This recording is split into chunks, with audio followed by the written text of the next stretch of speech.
Hər vaxtınız xeyir olsun əziz izləyicilər, hər birinizi salamlayıram. Bugün mən sizlərə Səlam müəllimi tətbiqində paylaşılan, ümumi sınaqda istifadə olunan Azərbaycan dil suallarının düzgün izahını verəcəm. Birinci sual. Sözlərdən biri səhv yazılıb. Nümayiş düzdür, ideya düzdür, maili yox, maili, yəni y olmamalıydı. Riayətdir, bacıoğludur, bunlar düzgündür. Cavabımız C variantıdır.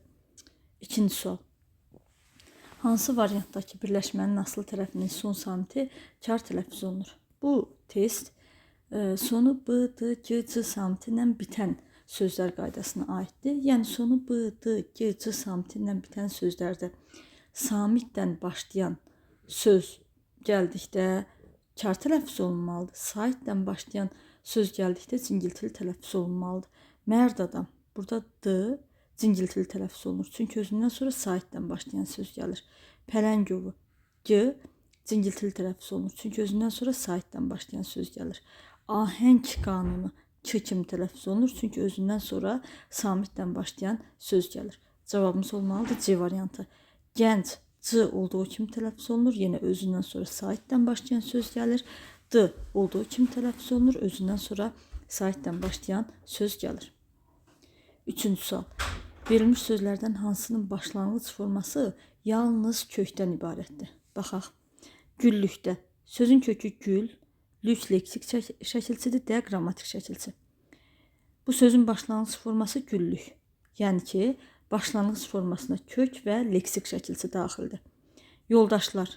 Sözün kökü yol, yoldan yoldaş əmələ gəlir, lar qrammatik şəkilçi. Bu sözün də başlanğıc forması kök və leksik şəkilçidən ibarətdir. Solğundur. Solmaq feilindən solğun sifət əmələ gəlir, dur qrammatik şəkilçidir. Başlanğıc forması solğun. Xəbərlərdən. Xəbər sözün köküdür. Lər qrammatik şəkilçi, dən qrammatik şəkilçi. Sözün başlanğıc forması xəbər. Demək cavabımız olmalıdır D variantı. Çünki D variantında başlanğıc forma yalnız kökdən ibarət olmuş olur. Məktəblilərimiz. Məktəb sözün köküdür, li leksik şəkilçidir, lər və imiz qrammatik şəkilçidir.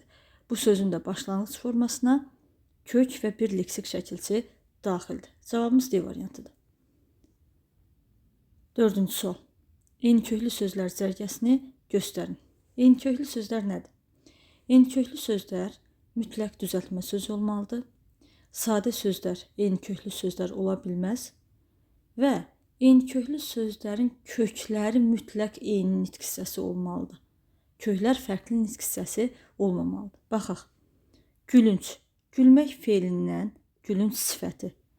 Gülmək feilindən gülüş ismi. Gülmək feilindən güləyən sifət əmələ gəlir. Elə cavabımız A variantıdır. Demək, hər üçü düzəltmə sözdür. Hər üçü gülmək feilindən əmələ gəlib. Vurğun, vuruş. Baxın, burada vurdu sadə sözdür. Əgər sadə söz varsa, demək, həmin cərgə eyniköklü sözlər cərgəsi deyil. Qorxaq. Qorxmaq feilindən qorxaq sifət əmələ gələr. Qorxdum. Sadə sözdür. Qorxunc düzəltmədir. Qorxaqdan qorxunc olardı, amma yenə qorxdum sadədir. Bunda çıxırıq. Birlik. Bir sayından birlik ismi, bir sayından birləşmək feili eyniköklü olar, amma birimiz sadə sözdür. Olmaz. Gül ismindən güllü sifəti, gülmək feilindən güləyən sifəti, güllər sadə sözdür. Güllər eyniköklü olmaz, həmçinin güllüdən güləyən də eyniköklü olmaz. Çünki güllü sözünün kökündəki gül isimdir, güləyən sözünün kökündəki gül feildir. Cavabımız A variantıdır. 5-ci sual. Verilənlərdən hansı verilmiş sxemlərin heç birinə uyğun deyil? Say isim. Say isim sxeminə C variantında 3 alma uyğundur. Feil sifət isim. Dərilmiş feil sifətdir. Meyvə sözü isimdir. Sifət isim. Açıq sifətdir. Söhbət isimdir. İsim sifət. Uşaqların isimdir. Kiçiyi sifətdir. Cavabımız olmalıdır B variantı. Görüşmək feildir. Arzu isimdir. Bu sxemə uyğun birləşmə yoxdur. Yəni, görüşmək arzusu sxemi feil üstə gələk isim sxemi variantlarda verilməyib. Cavabımız B variantıdır. 6-cı sual. hansı cümlədə fərqləndirilmiş söz qoşma deyil. Başqa işlərə vaxt sərf edə bilmərəm. Elə cavabımız A variantıdır. Qoşma hal şəkilçili sözə qoşulur. Cümlə qoşmadan başlaya bilməz. Və burada başqa sözü müstəqil olaraq suala cavab verir. Necə işlərə, başqa işlərə. Köməkçi nitq hissələri müstəqil suala cavab verə bilməz. Amma əsas nitq hissələri müstəqil olaraq suala cavab verirlər. Evə tərəf. Tərəf burada qoşmadır. Hal şəkilçili sözə qoşulub. Anam üçün. Üçün yenə anam isminə qoşulub. Müharibə haqqında. Haqqında qoşmadır. Yağışdan sonra qoşmadır. 7-ci sual. Dostumdan başqa heç kimə güvənmirəm cümləsində ardıcıl olaraq hansı cümlə üzvləri işlənmişdir? Nə etmirəm, güvənmirəm. Kim mən? Mübtədamız yoxdur. Güvənmirəm kimə, heç kimə, kimdən başqa, dostumdan başqa. Demək, burada tamamlıq və xəbərdən istifadə olunub. Cavabımız olur Y variantı. 8-ci sual. Fərqləndirilmiş sözlərdən hansının leksik mənası yoxdur? Leksik mənası yoxdur deyirsə, yəni köməkçi nitq hissəsi tapmalıyıq. Çünki əsas nitq hissələrinin leksik mənası olur. Sağ tərəf sakinlərin istirahət yeridir. Hansı tərəf? Sağ tərəf. Burada tərəf isimdir. Tək əldən səs çıxmaz. Necə əl? Tək əl. Tək sifətdir. Əvvəl düşün. Nə zaman düşün? Əvvəl zərfdir. Çayın üzü güzgü kimi parıldayır. Necə? Güzgü kimi. Burada kimi qoşmadı. Yəni leksik mənası yoxdur. Köməkçi nitq hissəsidir. Uşaq evdə tək qalmışdı. Tək sözü feildən bağlıdır. Feilin əvvəlində işlənib zərf kimi işlənmiş olur. 9-cu sual. Verilmiş sözlərdən birinin leksik mənası yanlış göstərilmişdir. Alicənablıq, nəciblik. Düzdür. Duruxmaq, çaşmaq. Düzdür. İhram, hörmət edilən şəxs. Hörmət edilən şəxs ihram deyil. C variantı yanlış verilibdir. Ekspedisiya müəyyən məqsəd üçün edilən səyahətdir. Müəmmalı, anlaşılmazdır. Demək, cavabımız olmalıdır C variantı. 10-cu sual. Feillərdən biri zamanına görə digərlərindən fərqlənir. O, qaçaraq yanımıza gəldi. Gəl sözün kökü di keçmiş zaman şəkilçisidir. Keçmiş zamandır. Müəllim gülümsəyərək şagirdlərinə baxdı. Yenə keçmiş zamandır. Sona dərslərinə çox çalışırdı. Çalış sözün kökü indiki zaman şəkilçisidir. Burada idi hissəsi idi. Bir sözdə iki zaman şəkilçisi olmaz. Birinci gələn zaman şəkilçisi olur, ikinci idi hissəsi olur. Uzaqlaşdı. Uzaq sifətindən uzaqlaşmaq feil əmələ gəlir. D keçmiş zaman şəkilçisidir. Mən onu ağlayan gördüm. Gör sözün kökü dü zaman şəkilçisidir. M şəxs sonluğudur. Bu da keçmiş zamandır. Cavabımız olmalıdır C variantı. 11-ci sual. Biz evə gələndə yağış yağırdı cümləsində mübtəda nə ilə ifadə olunub? Nə edirdi? Yağırdı. Nə yağırdı? Yağış. Nə zaman? Biz evə gələndə. Demək, burada mübtədamız yağış sözüdür. Demək ki, isimdən ifadə olunubdur. Cavabımız olur A variantı. 12-ci sual. Miqdar sayı işlənmiş cümləni göstərin. Bilirik ki, sayın iki məna növü var. Miqdar sayıları və sıra sayıları. Miqdar sayı deyərkən burada həm müəyyən, həm qeyri-müəyyən, həm kəsir. Hamısı nəzərdə tutulur. Araz çoxdan bilirdi ki, onun qonşuluğunda Cəfər adlı məharətli bənna var. A variantında ümumiyyətlə sayı yoxdur. Burada çoxdan sözü çox sayından çoxdan zərf əmələ gəlib. Zərfdir bu. 9-cuların yaxşı oxuması hamını sevindirirdi. 9-cu bu sıra sayıdır. Birisinin dediyini o birisi təsdiq edirdi. Birisi kimsə sözündən əvəz edirik, əvəzlikdir bu. Yarışda iştirak edən şagirdlərin 5-inə hədiyyə verildi. Bax, bu 5 nədir? Miqdar sayıdır, özü də müəyyən miqdar sayıdır. Məşədə əskər getmək istəyəndə birdən Həsənalının sözü yadına düşdü. Burada da birdən zərfdir. Bir sayından birdən zərf əmələ gəlibdir. Cavabımız D variantıdır. 13.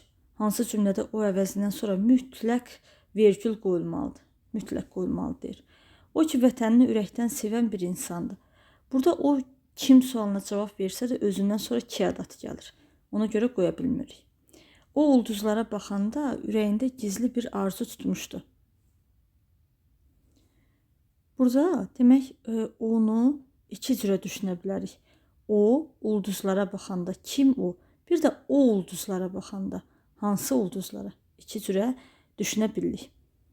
Vergül yəni qoyula da bilər, qoyulmaya da bilər. Kim sualını versək qoyarıq, hansı sualını versək qoymarıq. O daha buralarda görünmədi. O kim sualına cavab verir, amma özündən sonra ədat gəlir, qoymuruq. O körpüyə baxırdı. Bir də var, baxın, o körpüyə baxırdı. Kim? Bir də hansı körpüyə baxırdı o körpüyə? İki cürə düşünə bilirik. O yaxın dostlarındandır. O yaxın dostlarındandır. Kim o? Burada kim sualına cavab veririk. Özündən sonra da sifət gəlibdir. Cavabımız olmalıdır. Y variantı. 14-cü sual. İnsanların çoxu baş verənlərin səbəbini bilmirdi. Cümləsi haqqında verilənlərdən biri yanlışdır. Yanlış istəyir bizdən. Cümlədə həm təsriflənən, həm də təsriflənməyən feil var. Baxın, burada baş verən feil sifət, yəni təsriflənməyən deyirsə məstər, feil sifət, feil bağlama nəzərdə tutulur. Təsriflənməyən feil var, bilmirdi, bu da təsriflənən feildir. A düzgündür. Cümlədəki sözlərin hamısının həm leksik, həm də qrammatik mənası var. Yəni demək istəyir ki, cümlədəki sözlərin hamısı əsas nitq hissəsidir. Bəli, burada köməkçi nitq hissəsi yoxdur. Bir də düzdür.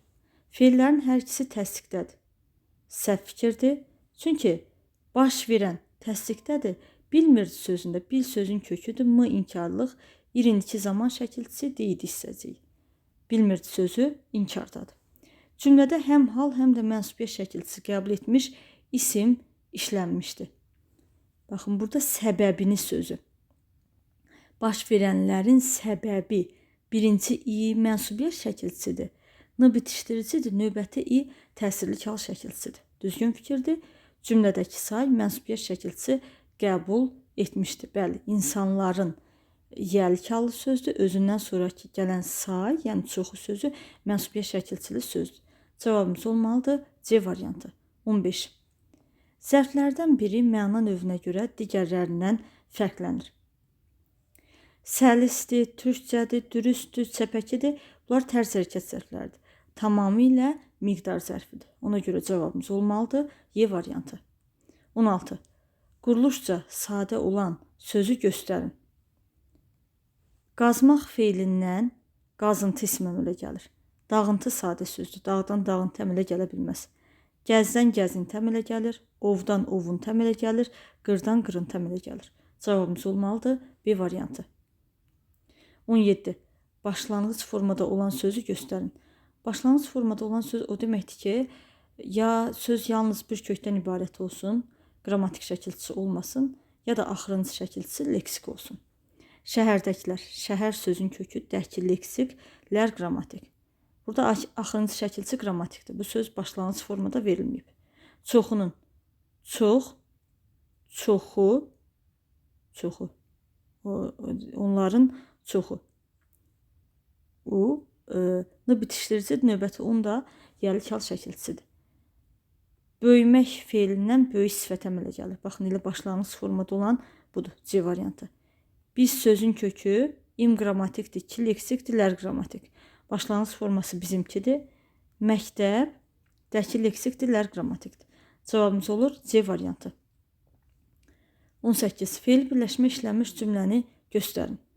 Mirdadaş Gülərin üzünə qəzəblə baxdı. Burada feili birləşmə yoxdur. Ləman həvəslə dipçək güllərinə qulluq edirdi. Burada da yoxdur.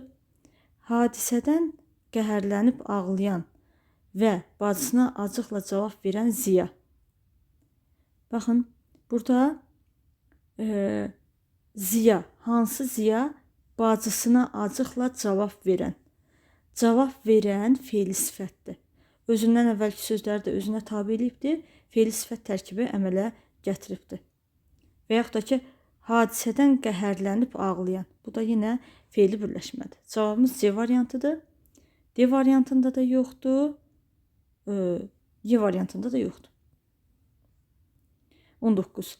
Amonim sözlərdən neçəsinin məna tayları eyni nitq hissəsinə aiddir? Kök adam, necə adam sifətdir. Bir də məsələn, yeyilən kök isimdir. Bu fərqli nitq hissədir. Bizə məna tayları eyni olsun deyir. Qitə coğrafiyada termin kimi işlənir. Bir də qitə ədəbiyyatşünaslıqda termin kimi işlənir. İkisi də isimdir. Say, əsas nitq hissəsi olan say isim, bir də saymaq feil. Bəstə, mahnının bəstəsi isim, bəstə boy sifət. Vergi, vergi məsələn bir dövlət vergisi anlamında, bir də nəsə fövqəl təbii güc verilən vergi anlamında, ikisi də isimdir. Burada keçinmək olmalıdır, keçinmək. Keçinmək bir ölmək anlamında, bir də dolanmaq anlamında, ikisi də feildir. Demək cavabımız olmalıdır C variantı. 20-ci sual. Hansı frazeoloji birləşmə deyil? Ürəyinə yatmaq, ürəyi ağzına gəlmək, ürəyi getməkdir, ürəyi yanmaqdır. Bunlar hamısı frazeoloji birləşmələrdir. Amma ürəyi döyünmək bu frazeoloji birləşmə deyil. Cavabımız olmalıdır D variantı. 21. Cümlələrin birində sifət yoxdur. Dəmir darvaza açıq rəngdə idi. A variantında necə rəng? Açıq rəng, açıq sifətdir. A variantında dəmir sözü sifət deyil, dəmir isimdir. B variantında dərdli sifətdir. D variantında doğma sifətdir. Y variantında daxili sifətdir. Demək, cavabımız olmalıdır C variantı. Daim Arif bizə qonaq gəldi. Burada daim sözünə hansı sualını veririk. Amma iki isim yanaşı gələndə birinci isim ikinci ismi təyin edir. Ona görə daima hansı sualını veririk. Amma nitq hissəsi baxımından isimdir. Cavabımız C variantıdır. 22. Hansı sözdə q samiti k səsinin cingiltili qarşılığını ifadə edir? Demək, k səsinin cingiltili qarşılığı. K səsinin cingiltili qarşılığı qdır. Demək, biz q ilə deyilən sözü tapmalıyıq. Elə qartal A variantı. Nitq burada k-dır. Bucaq ölçən özündən sonra sait gəldiyinə görə x-dır. Dodaq dəyməz x-dır. Dostluq x-dır. Cavabımız olur A variantı. Növbəti suallarımız mətndən bağlıdır. İlk öncə mətni oxuyaq. Bir gün dilənçi axşam vaxtı bir qocanın qapısını döyərək gecələməyə yer istədi. Kişi qonağı qəbul etdi, kimliyini soruşdu. Dilənçi cavab verdi. Mən həqiqətləri söyləyən insanam. Buna görə də məni hər yerdən qovurlar.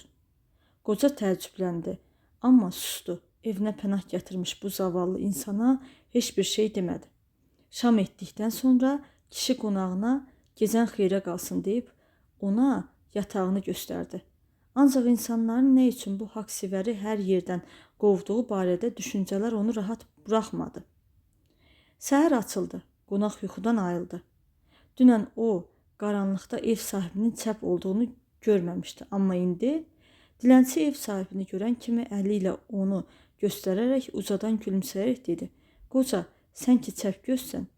Bunu eşidən ev sahibi qəzəbləndi, ona qapını göstərərək dedi. Səni haqq dediyinə görə deyil, insanlara tənə vurduğuna yekəxanalıq etdiyinə görə hər yerdən qovurlar. 23-cü sual. Deyir, mətndə hansı suala cavab yoxdur? Dilənçi qocanın qapısını nə üçün döyür? Gecə elə bil ki, demək, axşam vaxtı idi, gecələməyə yer istəyir. A variantında cavab var. Ev sahibi qoca nə üçün əsəbləşdi? Demək, ona çəpgöz olduğunu dediyinə görə. Dilənçinin əsl qovma səbəbi nədir? Demək, düzgün danışığını bilmir. Qoca nə üçün təəccüblənmişdi? Ona görə təəccüblənmişdi ki, niyə bunu hamı qovur? Dilənçi nə üçün qocadan üzr istəyir? Burada dilənçinin qocadan üzr istəməsinə aid məqam yoxdur. Ona görə cavabımız olmalıdır Y variantı. 24. Mətnə əsasən müəyyən etmək olmaz. Başqa insanların dilənçiyə münasibətini. Bəli, var dilənçiyə münasibəti ki, hamı onu evindən qovurdu. Qocanın təəccüblənməsinin səbəbi, bu da var, insanların onu qovmağı. Qocanın dilənçiyə münasibəti birinci yaxşı olur, daha sonra onu çəpgöz dediyinə görə pis olur. Dilənçinin hardan gəlməsi, bu haqda məlumatımız yoxdur. Dilənçinin axşam vaxtı qocanın qapısını döymə səbəbi gecələməyə yer axtardığına görə idi. Cavabımız D variantıdır. 25. Mətnin son abzasında qocanın fikri hansı atalar sözü ilə genişləndirilə bilər? Qocanın fikri, bax sonda deyir ki, səni haqqı dediyinə görə deyil, insanlara tənə vurduğuna, yekəxanalıq etdiyinə görə hər yerdən qovurlar. Dəryaca ağlın olsa, kasıb olsan gülərlər. Buna aid eləyə bilmərik, A olmaz. Sözün bilməyən ağız başa çomaq vurdurar. Bax elə bu olar. Varlı kisəsini döyər, kasıb isə dizini. Olmaz. Qazan qarası gedər, üz qarası getməz. Bu da olmaz. İlan haraya düz getməsə də yuvasına düz gedər. Bu da olmaz. Demək cavabımız olmalıdır B variantı. Bizim bugünkü test izahımız bu qədər. Sağ olun, növbəti izahlarda görüşənədək.